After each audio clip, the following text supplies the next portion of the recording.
This is the Horse Radio Network. This is episode 254 of the Stable Scoop Radio Show, Stinky Advice. Please support our sponsors as they make this show possible. Our sponsors this week are Kentucky Performance Products. You can visit them at kppusa.com, and Horse Quencher can be found at horsequencher.com.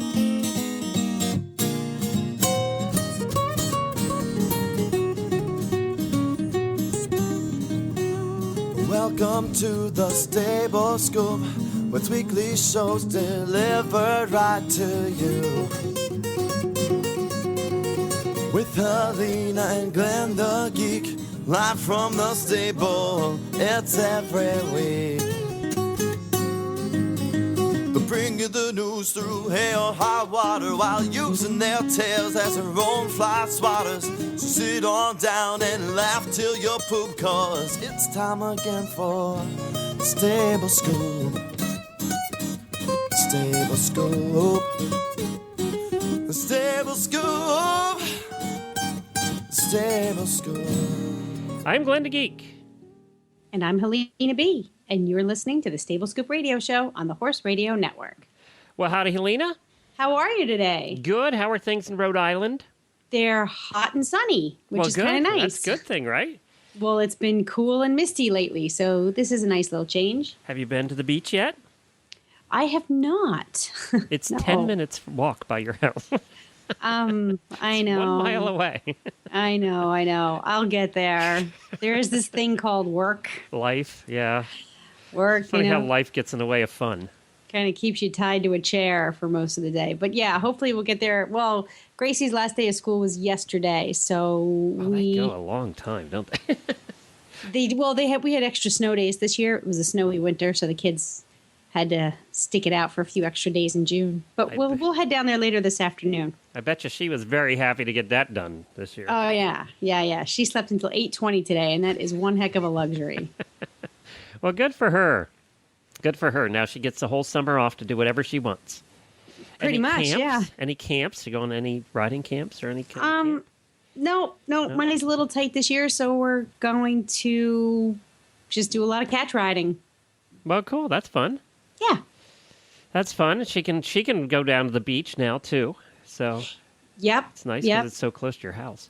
Yeah, we can ride our bikes down there, and there's always lots of stuff to do. You know, it's not like there's anything lacking. I mean, to do any kind of camp is that's really just entertainment factor. You know. Now, is Little Compton a big enough town where it has little fairs and festivals and parades? Yes. Yes. Okay. Yes, we have little fairs, and I mean it's a small town, but because we are a summer town, you know, a resort town The tourists essentially. come in. Yeah. Yeah, all the summer people come in, so there's always things to do in the summer because that's when we plan our stuff. You know, the church fair is a big deal here, like a really big deal. Like the whole center of town shuts down, and there's tents up, and those dunking tanks, and burgers cooking on the grill. It's really cool. We see, and we're just the opposite down here in Florida because this is really our winter. So there's not much that goes on in especially July and August because it's so hot. So nobody plans anything. So there's actually very little to do in July and August down here that are special event wise. Yeah. Yeah. So it's a completely opposite thing, which is weird. We're not quite used to that yet. It's like it's summer. We should be doing things. So there is a July 4th parade at a really cool town called Micanopy that we go to that's between here and Gainesville. And it's this quaint little old town in part of Florida there that is covered. I mean, every street has these huge live oak trees with all the Spanish moss. So it's this beautiful little town with all these old-style Florida houses with the huge oak trees with Spanish moss just everywhere. So you walk down the streets, and the streets are just lined with these oak trees. It is just beautiful. It sounds really nice. Yeah, it's kind of neat. So, you know, to have the July 4th parade there, amongst the old oak trees is really cool. It's That's really neat. nice. Yeah, so it's a lot of fun. Well, today is all about Little Compton and Ocala. No, it's really not. We actually have guests lined up for today. We're going to get a little trainer tip coming up here shortly from Michelle Bergeron. She is of the Right Lead Equestrian Center in Baton Rouge, Louisiana. And then you have our main guest coming on today. Yes, we have Leslie Stevenson, and she has a business called My Virtual Eventing Coach. And I've been following her on Facebook for about a year now, and I am just so impressed with her training philosophy and her personal philosophies, and of course, her successes with her students. So she has a lot of great, talk about good advice. Right Lead Equestrian Center has great advice. Leslie's got great advice. So there's actually a lot of good advice we have this weekend or this week or this weekend. Yeah, this is Friday. People can listen over the weekend. And we're going to add to that some more great advice. Helena picked a product that's going to help horse husbands everywhere have their horse wives stink less. That's right. We're going to help our wives stink a lot less. Coming up on today's show. It's not quite what you meant by it, but that's what I interpreted. By the way. Yeah, you have your own way of interpreting things. That's okay. I've learned to live with it. Okay. Well, let's get to, this is a tip that we got right after this Nutrition Minute from Kentucky Performance Products. We have a tip that we're borrowing from Horse Tip Daily. It's a show that Coach Jen does here on the Horse Radio Network. They have just gone over 800 episodes over there. And Jennifer does these tips with Michelle Bergeron at Right Lead Equestrian Center down in Baton Rouge. She's an event rider as well as a side saddle rider and fox hunter and all of that. Well, they did a tip recently on keeping your heels down and how some people have trouble with that and what you can do to accomplish that. So we're going to take a listen to that, and we'll be right back. This Nutrition Minute is brought to you by Kentucky Performance Products, the company that simplifies your search for research-proven nutritional supplements at kppusa.com.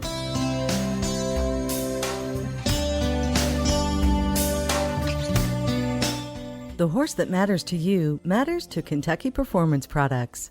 Electrolytes. Who needs them? Your horse, that's who. Electrolytes perform critical functions within your horse's body. They help regulate nerve and muscle functions by carrying electrical impulses between cells.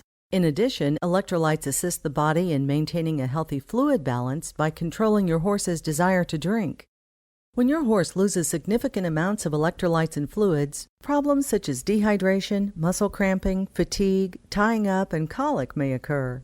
Even in mild forms, these conditions can have a negative impact on your horse's ability to perform and recover after exercise.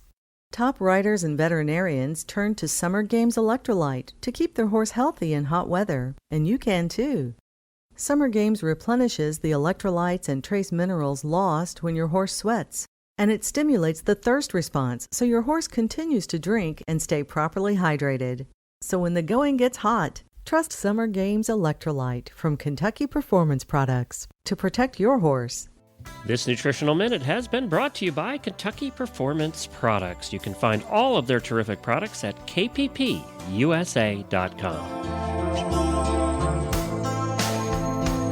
And welcome back for another Trading Tips with Michelle. Michelle Bergeron is here from Right Lead Equestrian Center in Baton Rouge, Louisiana. What is on the docket today, my dear? Well, I think you have a listener question about position and keeping the heels down. Oh, that's right. I actually got an email. I was so excited. Listener Tabby wrote in to us, and she is an intermediate level rider, and she rides English and has been taking lessons for about a year now, and her instructor is constantly telling her to put her heels down. And she says, I can't seem to keep my heels down even though I'm trying. Help me. And then help me was in all caps. So what would you suggest for this intermediate level rider to help her get her heels down so her riding instructor does not go hoarse and or pull her hair out? Well, and it's important, too, because she can't really move on and do the really cool stuff like jumping and going out in the field and riding across the country until she can really keep the heels down. This isn't a matter of her instructor just saying this to irritate her. No. Really? Yeah, you know. There's a lot of good reasons behind this. The longer your leg is, the more surface area you have on your horse, the better the contact is. Your balance needs to be low down in your body, not high up. All these things to help keep you stay on and stay in the middle of your horse and not come off and not ride, because the goal is to stay up there the whole time. And I see this fairly frequently with riders that come to me. Some of them have a physical defect. They've broken the ankle. They've had some sort of tissue damage to the leg. But that's okay, because you can always make it better, unless you've got a fusion, which I don't often see. You can always make it better. So the first thing where we want to start is on the lunge line and 2-point position. And I'm going to assume that we all know what 2-point position is, also known as half seat or jumping position. Aha. So And- let us not yep. assume, Michelle, because we have lots of Western riders out there, and probably a lot of True. a lot of the beginner or maybe novice level endurance riders who listen to the show might not be familiar with the term. Okay. So let us give our listening audience 2-point or half seat position 101. What does that mean as far as where our parts are hanging out? All right. So when you're sitting on your horse, just relaxed and looking forward, you are contacting the horse in 3 places, your seat and 2 legs. So that is your 3-point position. When we remove one, the most obvious one would be the seat. And so you are now in 2-point position, contacting your horse with your 2 legs. So if you think about how riders look as they come to a jump and they're off the saddle and their hip is towards the back of the saddle without their butt being in the tack, the shoulders are a little bit lower, their center of gravity is close to the horse. This is the 2-point position. I don't know if you have anything to add Got to it. that. And that's good, because the one point we want to remove is the seat. We don't really want to remove the legs, because that would be disastrous, I would think. So That, if you're riding around with a seat in one leg, it's probably not going to work out real well. No, bad thing to do. So I've got a good visual. Okay, continue. Okay. So I like the lunge line because the rider can then really concentrate on stretching the leg down, stretching the heel cords, letting the leg become longer. And they don't have to worry about steering the horse and, oh, God, are my reins the right length? Do I turn left? Do I turn right? What if he doesn't go? It just removes all that. I can drive, and this allows the rider to really think about what they're doing and focus in one area instead of having to multitask. I'm for that. I'm not a good multitasker. I'm for that. Not a lot of people are, and that's not a problem. That's why your instructor should be able to present the same information to you in different ways to help you figure out which is best for you. It doesn't have to stop when you leave the farm. You can walk, you can trot. Trot is really good because trot, as bipedal animals, as we have 2 legs and we walk on. We understand the 1, 2, 1, 2, 1, 2 as the horse trots. Yeah, I like that. So the trot is good for you, and it gives you sufficient bounce because you should be having some shock absorption in the heel, also in the knee and the hip, but particularly in the heel. And so when you can develop that flexion, that work at the trot really drives that home, I find. Ah. You don't have to stop working on your heels when you leave your riding lesson, especially if you only ride once a week, and a lot of people do. You don't have to stop there. If you have stairs that you have, it doesn't have to be stairs. It can just be a step up to your front porch or a step up to the driveway, wherever. Get a telephone book. It doesn't matter. Just get a telephone book. I like that. Everybody's got one of those, and we don't use them anymore. Not so much. We don't use them. I do. I do, but I'm old-fashioned like that. So stand and make sure you have something to hold on to with your hands because we don't want anybody to fall and, crack their head open. Wear your helmet for this, from folks. From standing on their phone book. Put the ball of your foot on the edge of your step or your phone book or whatever it is you're using. Just the same place you would put your stirrup. And you're going to stand up, stretch up as far as you can on your toes, and then you're going to drop down as far as you can. You don't want to do this fast. You can hold for a count of 3, a count of 5, whatever works for you. Just don't yank up and down. And do this while you're watching TV. Do it as many times as you can do it. a couple times over the day. Cool. What I used to do when I was in school also is I'd put my feet up on the desk in front of me and just jam my heels down as far as I could. Yeah, you for would the do whole that. class. Yeah, you would Yep. do that. And also at the kneelers in church and basically any Oh, there you go. opportunity. For all of our Catholic friends out there, make use of that Yep. kneeler. Yep. I mean, any time I was sitting still, I was like, what can I do to just work on, because I was an equitation rider, what can I do to really work on my heels all the time. And so that's what I did. And this up and down exercise, you can do this on your horse as well. You can do it, I recommend it at the halt, up on your toes all the way in the stirrups, and then down as far as you can go, and then up as far as you can go, and hold it, and down as far as you can go. And then your ideal place will be from the middle to a little below the middle is going to be ideal to have those heels down. Cool. Well, that's a great exercise. One of the things that helped me out, because I fit into the fusion category, having busted up my ankles pretty seriously, I struggled a lot with getting my heels down.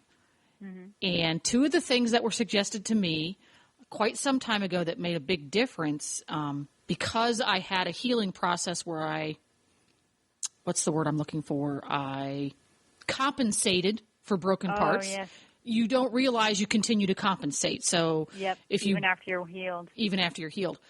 I used the telephone book method. In my case, I used a 2x4 so that the 2 was where the ball of my foot went, not the 4, so it was stable. And I would assume the trotting position. I would practice posting trot with the balls of my feet on a 2x4. Oh, wow. And I learned to find the muscles on the front of my calf. If you curl your toes up towards the top of your shoes, the muscles in the front of your calf engage, so you can find those.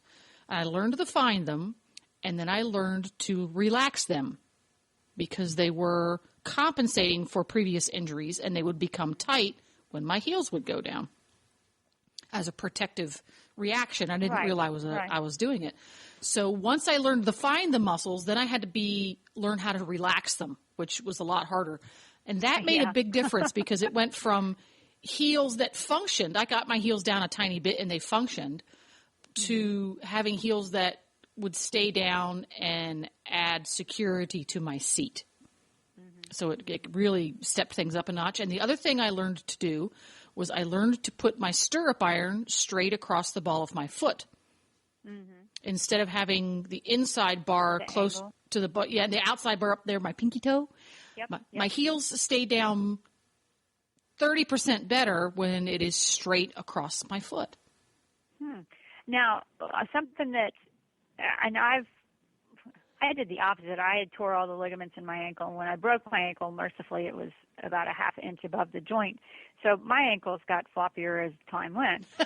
Because you completely destroyed them. They just became floppy and useless. They just hung there. But even before then, I was always in the camp, I guess because I was sitting in church pushing my heels down on the kneelers, where my heels would get to the point where they were down so far I would lose the flexibility, and I had to work on keeping them. Yes, some people do have that problem where their heels are down too much. Exactly. Yes. But when I was in high school was about the time that all those, newfangled stirrups came out with the movable tread. You know what I'm talking about? The flexible stirrup irons. Yep. Not quite the flexible. Well, they were flexible, but they would the foot would move back and forth and all this. And I have bad knees, and I'll tell you what has worked for a lot of my girls that have difficulty and pain in the ankle is to try the double offset stirrups. Which are so hard to find. Very hard to find. Yeah, and pretty much I think Steuben is the only one that's really making them anymore. Yeah. Or the Hermspringer, flexi ones with the little rubber bits. With the little rubber bits, yes. And the knockoffs. And those have helped some people, not all people, but they have helped some people. And those are pricey. So if you can find someone at your barn that has a pair to let you try, it might help you. And I agree with you 100%. And it seems like the folks that I know who have tried them in all of their incarnations.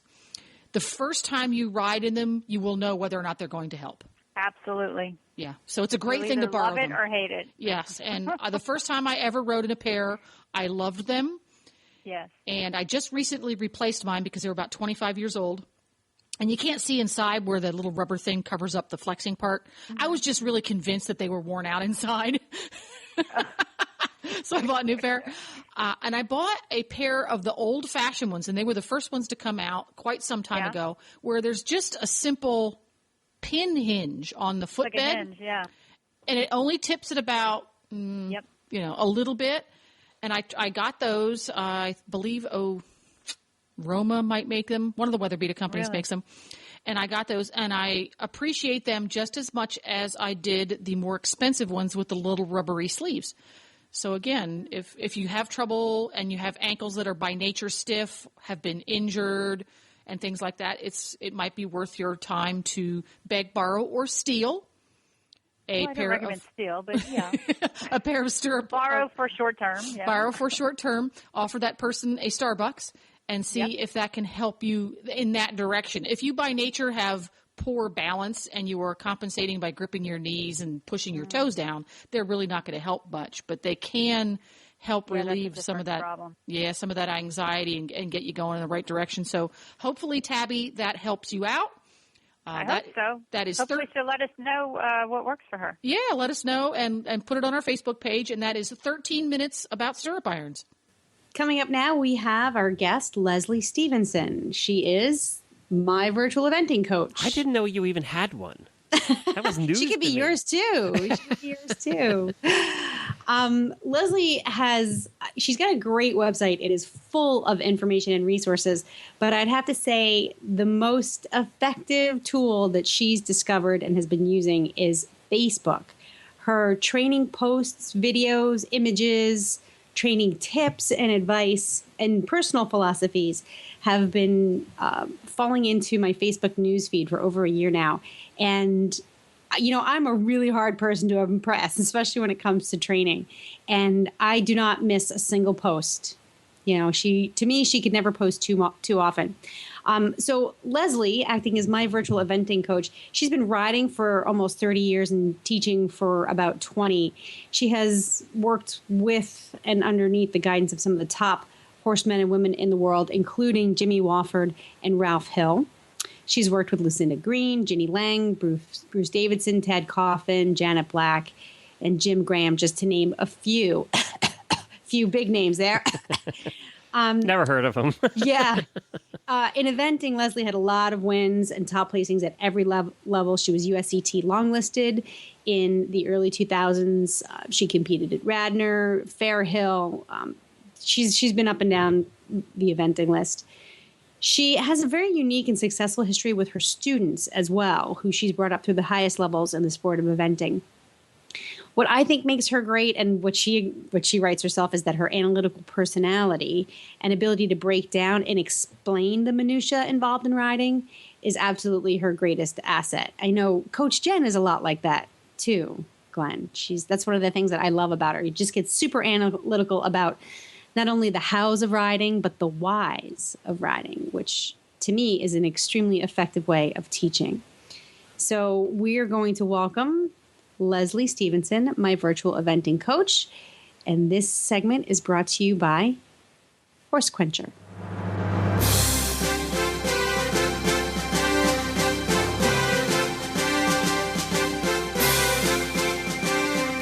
Is your horse not drinking enough? Whether it's from weather changes, minor illnesses, trailer and traveling stress, there are many reasons you'll have a horse refuse to drink sufficiently. Yet being fully hydrated is the first line of defense against minor issues becoming major. There is a product that helps even the pickiest of drinkers drink more, All Natural Horse Quencher. Listen to what four-in-hand champion Chester Weber has to say about it. Since I was introduced to Horse Quencher, I've been wildly impressed with its ability to keep the horses in the water buckets drinking, and it's given me real peace of mind.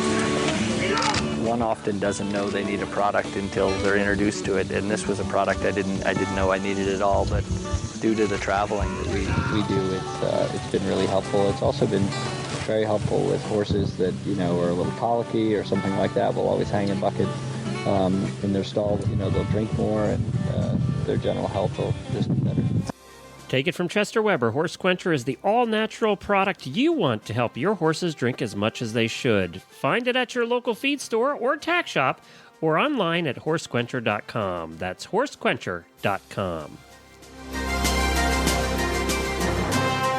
So welcome, Leslie, to the Stable Scoop Radio Show. I have this strange desire to kick Glenn off the show and just pick your brain about training tips. She likes to do that every week, Leslie. So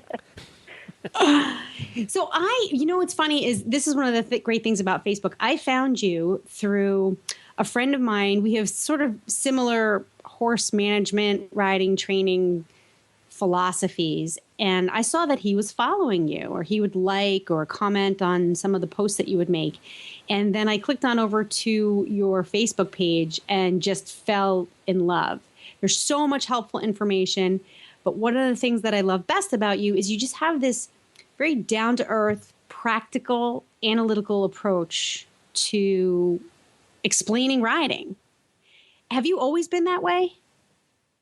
Yes, actually, I think I have. I have that kind of personality, and I've been fascinated with the sport and horses my whole life. So it's something I'm always thinking about. Now, did you rode and you competed for many years, and as a lot of our coaches do, you transition into the teaching aspect. Did you always know that you wanted to teach, or was it just sort of something that you fell into and, accidentally discovered that you were really good at it? Yes, I've always known that I wanted to teach. I've been equally as passionate about that as I have been riding.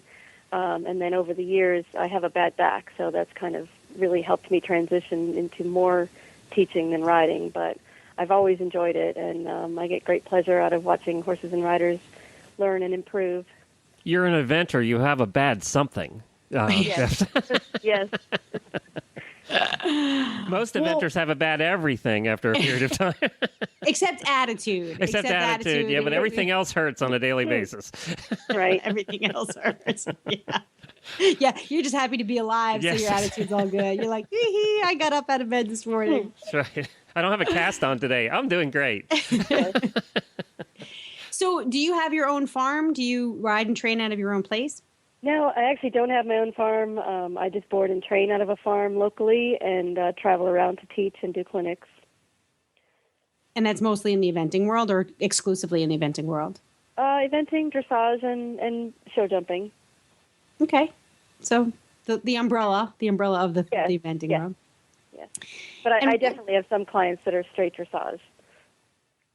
Oh, well, we'll forgive you for that. Okay. That's good. What inspired you to go from, the real live in-person training and teaching to taking your lessons online? Well, really, I was thinking about writing a book called Getting Started in the Sport of Eventing for riders who were just picking it up, and that was my main idea at first. And when I pitched the idea to the leading equine publisher in this country, he basically told me not to bother. He said that people don't read how-to books anymore now that everything's online.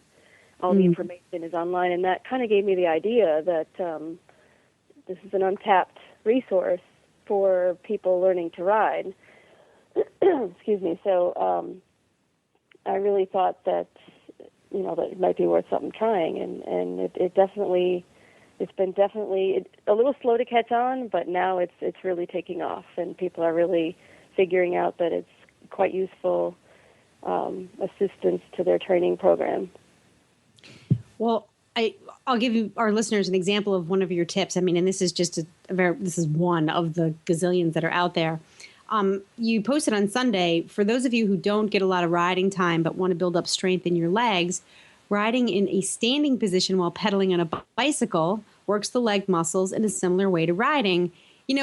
It's just such a small little detail, but it really, like, how great. You can't ride, or you're on a vacation someplace where you can't ride and you have a bicycle. You can keep those legs nice and strong. I love that.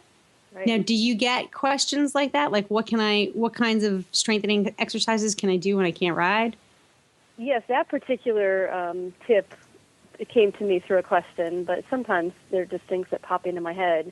But yeah, I did have someone ask that day that they said they have some students who can only ride once a week and don't even own their own horse, ride school horses, and they're having a lot of trouble building leg strength because it's really hard when you only ride once a week. So that popped into my head as I used to work out quite hard myself to stay fit enough to ride my horse, who was very strong cross country, and I used to do that. I used to stand in my stirrups and bike for 30 miles, and that made your legs really strong. So that a lot of times I get my inspiration from teaching or from questions that people send to me. Now, and then sometimes it's just a thought that pops into my head. Now, do you find a trend? Is there an area, because you deal with all levels of riders, but I'm sure a lot of beginners and lower level riders. Is there something that's pretty common that you see that they have trouble with? I would say confidence is the number one issue. I was expecting that, actually. Yes, it's such a demanding sport, and the odds are that riders are going to have confidence issues with at least one of the three phases, and that's definitely the number one question or issue that I deal with. We had Tanya Johnston on, who is a sports psychologist. We had her on the morning show the other day, and we had this conversation with her, and she deals with all disciplines, and again she answered the same thing: it's confidence. And we sometimes assume that if you're at the lower levels you're having confidence issues, and if you're at the higher levels you're not. But professionals in all sports, and professionals in ours too, run into confidence issues. They have something that happens that they have to build their confidence back up again. It's not just at the lower levels. Definitely. I think the upper level riders just hide it a little better, but they deal with some of the same issues that the lower level riders do. That's a good way of putting it. They do hide it a little better. They've been gritting their teeth a little bit longer and over bigger jumps. Yes. Yeah, they have stomach ache. They get the butterflies too. They just don't announce it to the world like we do when we're at a horse show and go, "Oh, I can't stand this right here." We're doing it vocally. They're just hiding it. So right. Yeah. So how do you? One of the things that I always found really interesting in like training tips or the ability to ask questions of a trainer or a teacher is. You've got people who are brand new to horses or who have a lot less experience than others. And so they're asking you these very basic questions like, why doesn't my horse go forward? And there are, you need to have an hour-long conversation to find out what the rider's doing, right? Before you can answer that question. How do you, because you're publishing your tips to a broad audience, how do you find that niche between, appealing to the experienced rider, but making it easy enough to understand to, the beginner?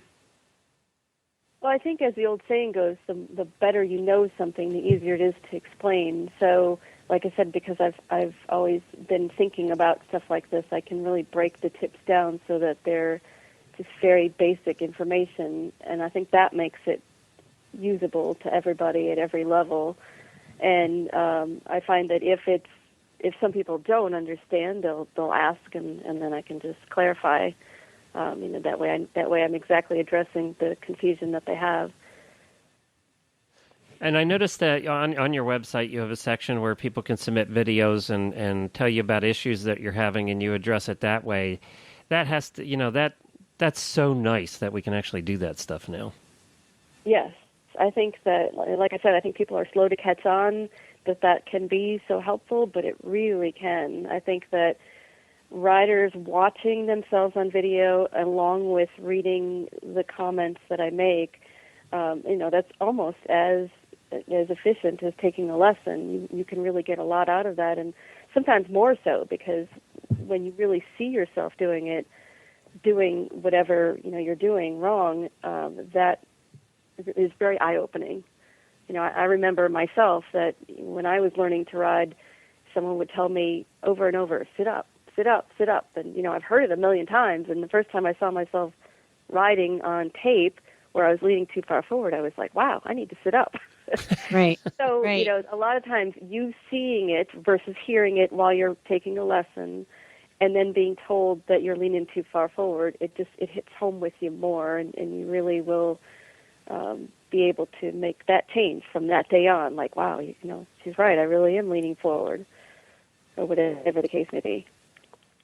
And there's, teaching riding is unique in that you have to, on the fly, explain to your student either one, how to cue the horse, and then how to get their body to do that cue. So, you have to teach somebody how to feel something without touching them. You might be standing in the middle of the ring and, you're saying, inside leg, put some inside leg on, and they're using the wrong part of their leg, or they don't have the right pressure or whatever. So it's really, you have to, your brain has to work.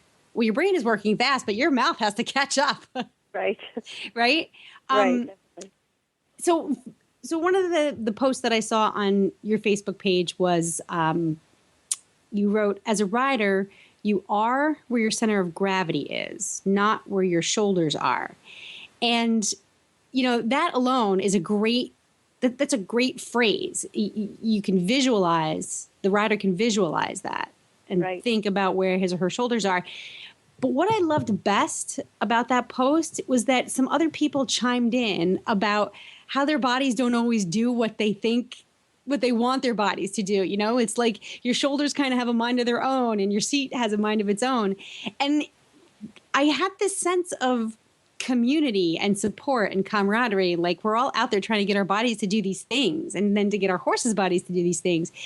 And you're sort of leading this community in that way. Do you get that sense that it's very supportive? Yes, definitely, and that's another thing I've been really trying to achieve with the website. I think that the riders can take solace in the fact that other riders struggle with the same issues they have. They're not alone with whatever they're struggling with, and that helps them in the confidence area, and it helps inspire them to keep going. And a lot of times riders will learn just as much from another rider who makes a comment on something I say, because they're at that same level with the rider that just made a comment, and they can relate to that.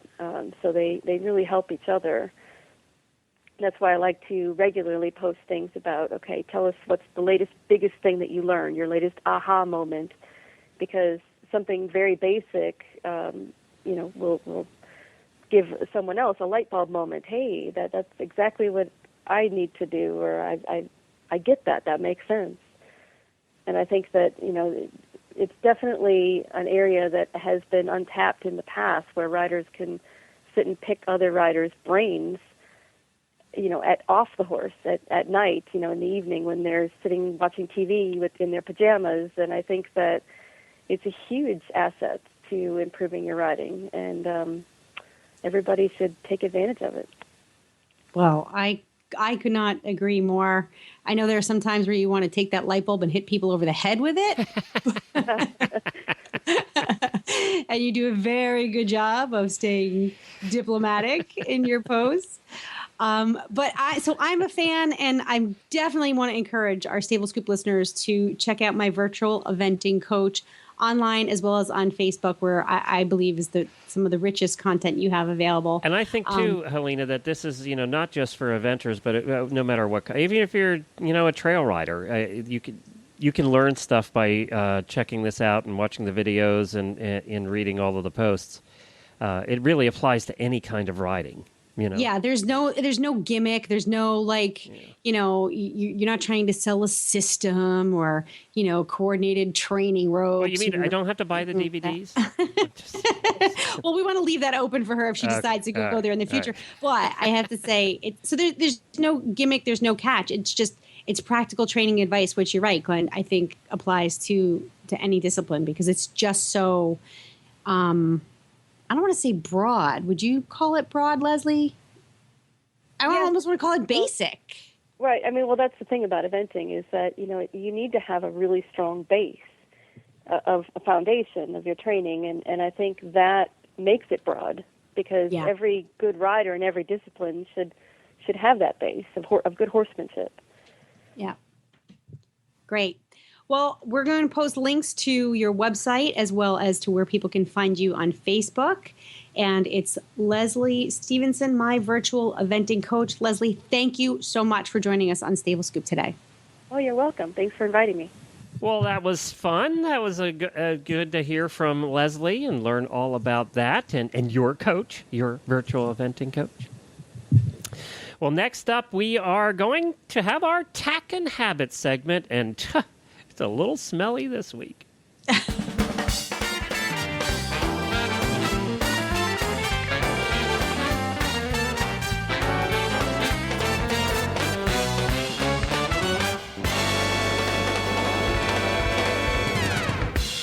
This Tack and Habit segment is sponsored by Sparkle and Boom, new media marketing support for the small business owner. Visit them online at sparkleandboom.com.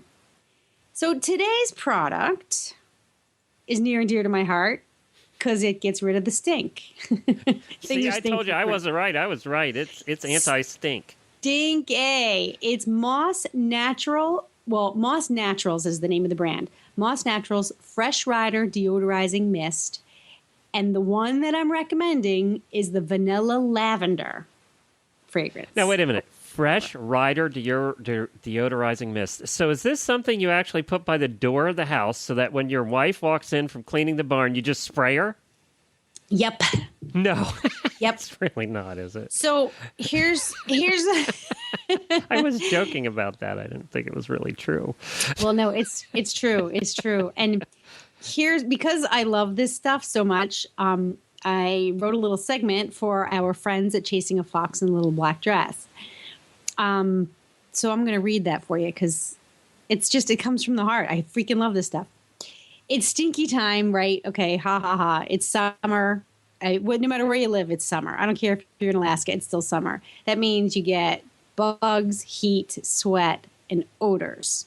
I mean, even if you go out on like a quiet summer hack, you come back with a damp, smelly helmet or sticky breeches. And then, of course, we don't even want to discuss the odor that's coming from your boots, which could really knock out a few large farm animals. So I had the opportunity to try this misty spray deodorizing stuff recently. And yes, it was the vanilla lavender. I want to say flavor, but it's not flavor. The vanilla lavender scent. We'll put it that way. Vanilla lavender scent. And it's awesome. Now, is it real perfumey, like No. all over perfumey?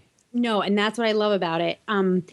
Because I have a very low tolerance for perfumes. Like I can't even walk through like the perfume section of Macy's. It's funny that you brought this up because on Sunday we had this great idea that we would clean the carpets in the house. Yeah. And we used this really perfumey stuff. And for 2 days now, I've been sitting in the studio with my eyes watering. The fan's going, the windows open at 95 degrees. It's just been awful. Yeah, it's gross. I mean, I use these like Febreze vacuum cleaner bags in my vacuum. Oh, really? And it helps with the odors, but it's just so perfumey. It's just so like synthetic. It's kind of freaky. So this stuff, the Moss Naturals, is like it's soy based. It's all eco-friendly. It's super green, and that comes off in the scent. It doesn't smell chemically or perfumey. So I put it on my helmet, inside my boots, my tack trunk, which is disgusting in the summertime. It smells so gross. And Grace's closet, which is, I don't know which is worse, my tack trunk or Grace's closet. The kid's closet. Yeah, exactly. She throws everything in there and, like everything in there. After and Lord a show, knows what's underneath all those clothes in the bottom back corner of the closet. Yeah, exactly. It could be food. It could be anything. So yeah, I mean, she'll like take her show clothes off and throw everything in there. So I literally just like open the door, close my eyes, turn my head away, and then I went back like an hour later, and it was awesome. All you could smell was like the wood from the closet doors, It even covers up the old dead Hot Pockets that are underneath all the clothes that never got half eaten. You think that's a joke? You think that's a joke because it's not. So it's all natural. No one's going to be sprouting any extra fingers or toes after they use it. It's green. Seriously, I want to spray it on everything. I'm going to buy it. Where do you get dog. it? It's online. You can get it. We have we can put a link up to Equestrian Collections carries it, and it's like $9.95 for a bottle. So it's really not. It's not expensive. Well, that's about what we pay for the pet stuff that we buy, the Nature's Miracle pet stuff. Yeah. For when your pets have an accident, that stuff's $12 a bottle or something. Yeah, this is $9.95 for. Well, it might be 12 ounces. So it's a pretty good deal. But they have another one. There's like a minty scent, but I haven't tried that one. But the vanilla lavender is to die for. Well, now I'm going to have to get some. Yeah. Moss Naturals Fresh Rider Deodorizing Mist in vanilla lavender. And what a great gift idea for that.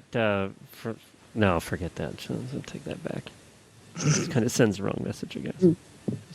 Just saying. Oh, boy. Sorry, everybody.